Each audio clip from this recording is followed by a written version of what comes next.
pose évidemment un problème puisque c'est une atteinte aux libertés. Dès ce lundi 28 avril, une grève illimitée débute chez les médecins libéraux, internes et externes. En cause, une proposition de loi visant à réguler leur installation très contestée.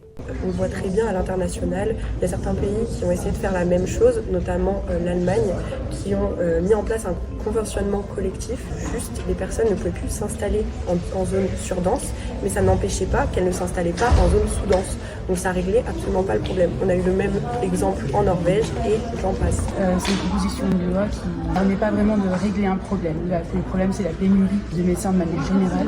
87% du territoire est sous-doté. Là, cette proposition de loi permet uniquement de régulariser une certaine partie, une petite partie du territoire et avoir un effet à court terme négatif sur les territoires qu'on appelle surdotés, qui sont en réalité juste normodotés, et qui va leur empêcher une installation de nouveaux médecins. L'indice qui considère qu'on est dans une zone sous-dense ou normodotée, c'est un indice en fait, qui est basé sur 2,5 consultations par an par habitant, ce qui est très faible. Les plus grands déserts médicaux en France sont les grandes villes. Il faut savoir que c'est par habitant, donc comme Paris, on considère que 97% d'Île-de-France est considéré comme un territoire sous-doté.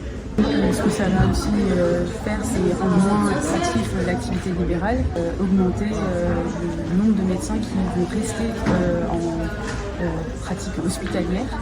Et pour l'accès aux soins des patients, c'est encore plus délétère. Les stages en périphérie qui peuvent être un atout pour faire découvrir en fait, aux étudiants lors de leur externat les différents stages et les différents lieux en périphérie qui permettra peut-être de leur donner envie d'aller s'installer plus tard.